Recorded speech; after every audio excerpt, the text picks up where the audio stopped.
சுப்மன் கில்லுக்கு லக்கே இல்ல போல. மழை வராத போது கில் ரன் அடிக்கல, கில் ரன் அடிச்சுக்கிட்டு இருக்கும் போது மழை வருது. அதே மாதிரி இன்னொருத்தருக்கு ஆஸ்திரேலியா மண்ணுல இறங்கவே கூடாதுன்னு தலையில எழுதி வச்சிருக்குது போல. வேற யாரும் இல்ல, ரிங்கு சிங் தான். இந்த போட்டியில திலக் வர்மாவை தூக்கிட்டு அவருக்கு வாய்ப்பு கொடுத்தா மழை வர வரைக்கும் ஓபனர்ஸே ஆடி முடிச்சுட்டாங்க இந்திய டீம்ல. ஆக மொத்தம் ஃபர்ஸ்ட் மேட்ச் நடக்கல, லாஸ்ட் மேட்ச் நடக்கல. இந்தியா 2-1 சீரிஸை ஜெயிச்சது மட்டும் இல்லாம ஆஸ்திரேலியா கிட்ட ஓடி சீரிஸை இழந்தாங்க, அதுக்கு ஈடுகட்டியாச்சு. இந்தியாவுக்கும் ஆஸ்திரேலியாவுக்கும் 5 T20 போட்டி ஒரு சீரிஸா நடந்தது. இதுல ஃபர்ஸ்ட் போட்டியும் லாஸ்ட் போட்டியும் மழையினால நடக்கல. மீதம் இருக்கக்கூடிய 3 போட்டியில 2 போட்டி இந்தியாவும் 1 போட்டி ஆஸ்திரேலியாவும் ஜெயிச்சிருக்காங்க. இந்த போட்டி மிக முக்கியமான போட்டி. 2 பேருக்குமே ஒருத்தர் லீட்ல அதிகமா காட்டி சீரிஸை ஜெயிக்கலாம், இன்னொருத்தர் ஈக்குவல் பண்ணலாம். ஆனா ரெண்டுமே நடக்காத மாதிரி இந்த போட்டி மழையினால நின்று போச்சு.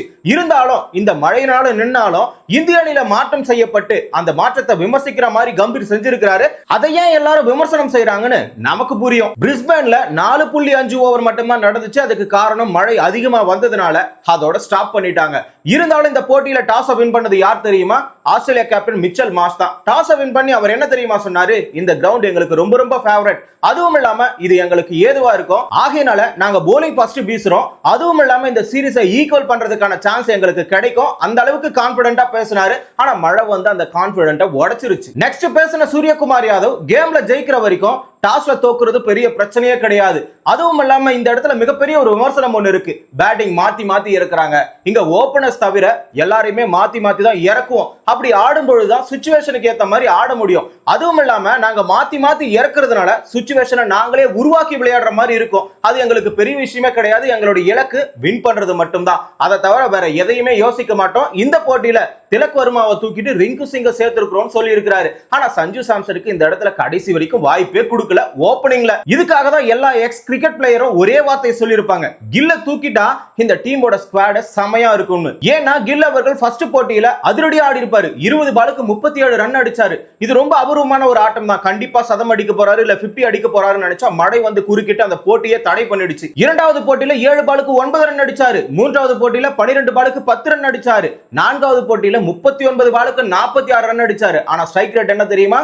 117 மட்டும் தான். கடைசி போட்டியில 16 பாலுக்கு 29 அடிச்சாரு, அதுல 6 4 அடிச்சிருக்காரு. இது நல்ல ஆட்டம் தான். ஆனா இந்த இடத்துலயும் மழை வந்து நின்னு போயிடுச்சு.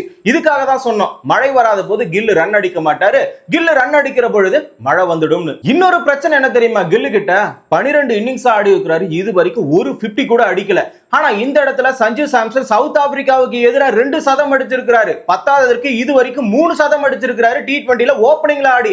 ஆனா அவர் எடுத்துட்டு போயிட்டு மிடில் ஆர்டர்ல போட்டு ஆடுனா எப்படி ஆடுவாரு? அந்த இடத்துல ஆடலன்னு சொல்லிட்டு அவரை தூக்கி வெளியில உட்கார வச்சுட்டாங்க. ஆனா ஓபனிங்ல இது வரைக்கும் 12 இன்னிங்ஸ்ல 50 அடிக்காத சுப்மன் கில்ல உட்கார வைக்காம அந்த இடத்துல சஞ்சு சாம்சனை இறக்காம திலக் வர்மாவை தூக்கிட்டு ரிங்கு சிங்க வேற 10ஆவதுக்கு போட்டிருக்காருன்னு சொல்லிட்டு எக்ஸ் பிளேயர்கள் எல்லாருமே இந்த இடத்துல விமர்சனம் வச்சிருக்காங்க. சஞ்சு சாம்சனை தூக்கிட்டு ஜிதேஷ் சர்மாவை போட்டாரு. ஒரு கீப்பர் வேணும்ன்றதுக்காக தானே அவரை போட்டாரு. ஆனா அவர் சரியான பர்ஃபார்மன்ஸ் தான் கொடுத்தாரு. ஆனா அதுக்கு முன்னாடி இருந்தே காத்திருக்கக்கூடிய ரிங்கு சிங்குக்கு ஆசிய கோப்பை நாயகனான திலக் வர்மாவை தூக்குறது எந்த விதத்துல நியாயமா இருக்கும்? ஆனா இந்த இடத்துல கில் ஒரே ஆளை உட்கார வச்சா இந்தியா டீமோட பர்ஃபார்மன்ஸே மாறி போயிடும், ஸ்குவாடே சரியா போயிடும். எப்படி தானே கேக்குறீங்க? கில்ல உட்கார வச்சுட்டு அந்த இடத்துல ஓபனிங்ல சஞ்சு சாம்சனை வர வச்சிருக்கலாம். இந்த இடத்துல திலக் வர்மாவை உட்கார வைக்காம ரிங்கு சிங்க சேர்த்திருக்கலாம். எப்படி சேர்த்திருக்கலாம்? ஒரு கீப்பர் இருக்கிறாரு, இன்னொரு கீப்பர் தேவையில்லை. அதுவும் இல்லாம இப்பதான் ஜிதேஷ் சர்மா உள்ள வந்திருக்காரு, அவர் ஆட வைக்காம உட்கார வச்சிருக்கலாம் பெஞ்ச்ல. ஆனா இந்த இடத்துல திலக் வர்மாவை தூக்கிட்டு ஜிதேஷ் சர்மாவை உள்ள வச்சுட்டு திலக் வர்மாவுக்கு பதிலா ரிங்கு சிங் எடுத்துட்டு வந்தாங்க. அது தேவையே இல்லாதது. ஃபர்ஸ்ட் ஓபனிங்ல சஞ்சு சாம்சன், திலக் வர்மா அவருடைய பிளேஸ்ல இருந்திருக்கலாம். ரிங்கு சிங் ஜிதேஷ் சர்மாவுக்கு பதிலா பெஸ்ட் ஆல்ரவுண்டர் பினிஷரா அந்த இடத்துல ரோல் பண்ணி இருக்கலாம். இதுல இருந்து என்ன தெரியுது?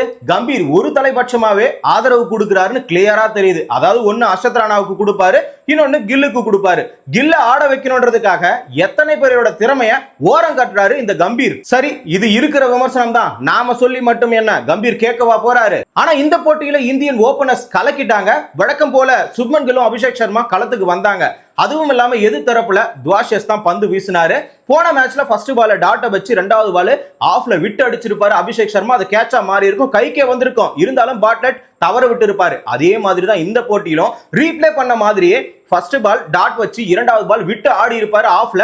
ஆனா கைக்கு கேட்ச் வரல, அந்த கேட்ச் மிஸ் ஆகிடுச்சு. அதே மாதிரி ஃபோர்த் பால்ல யானைக்கும் அடிசரக்கும் சொல்ற மாதிரி இந்த இடத்துல மேக்ஸ்வெல் தான் கைக்கு வந்த கேட்ச் அழகா விட்டு இருப்பாரு. அதையும் அபிஷேக் சர்மா தான் அடிச்சிருப்பாரு. இருந்தாலும் இந்த ஃபர்ஸ்ட் ஓவர்ல அபிஷேக் சர்மா ஒரு பவுண்டரி, சுப்மன் கில் ஒரு பவுண்டரி, ஆக மொத்தம் அந்த ஓவர் முடிவுல 11 ரன் அடிச்சிருந்தாங்க. இது நல்ல ஸ்டார்ட் தான். அடுத்த ஓவர்ல பாட்டட் வீசினாரு, 8 ரன் மட்டும் தான் கிடைச்சது.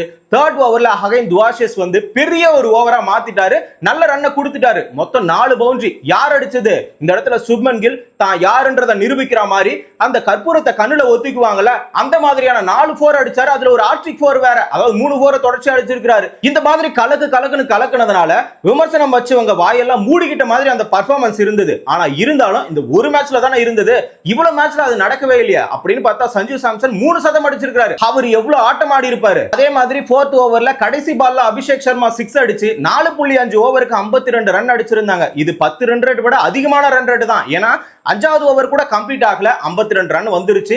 இருந்தாலும் இந்த போட்டி தொடர்ச்சியா நடந்தா கண்டிப்பா 200 அடிச்சிருப்பாங்க. அந்த 200, அதாவது இந்த போட்டியில ஒரு போட்டியில கூட ஃபர்ஸ்ட் ஹாஃப்ல ஆடினவங்க 200 அடிக்கல. அப்படி இருக்கும்போது இந்த போட்டியில அடிப்பாங்க நினைச்சா மழை வந்து மொத்தத்தையும் நாசம் பண்ணிடுச்சு. என்னதான் நாசமானாலும் அபிஷேக் சர்மாவுக்கு இது சாதகமா முடிஞ்சது. காரணம் என்னன்னா, இது வரைக்கும் 573 பால்ல, அதாவது குறைவான பால்ல T20ல 1000 ரன்களை கடந்திருப்பவர் சூரியகுமார் யாதவ் மட்டும்தான். ஆனா இந்த போட்டியில 11 ரன் மட்டும்தான் அவருக்கு தேவை.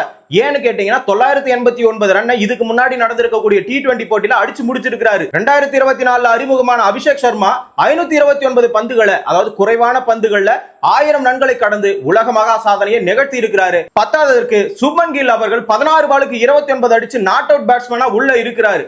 இருந்தாலும் உங்ககிட்ட ஒரே ஒரு கொஸ்டின் தான், இந்த ஸ்குவாடை வச்சுக்கிட்டு, இதே ஸ்குவாடை வச்சுக்கிட்டு 2026ல T20 வேர்ல்டு கப்ல கலந்துகிட்டா இந்தியா கப் அடிக்குமா அடிக்காதான்னு சொல்லிட்டு நீங்க கமெண்ட்ல சொல்லுங்க. கிரிக்கெட் நிகழ்வுகளை தொடர்ந்து தெரிஞ்சுக்கணுமா? தமிழரசன் பார்வையாளர் சேனலை சப்ஸ்கிரைப் பண்ணிக்கோங்க.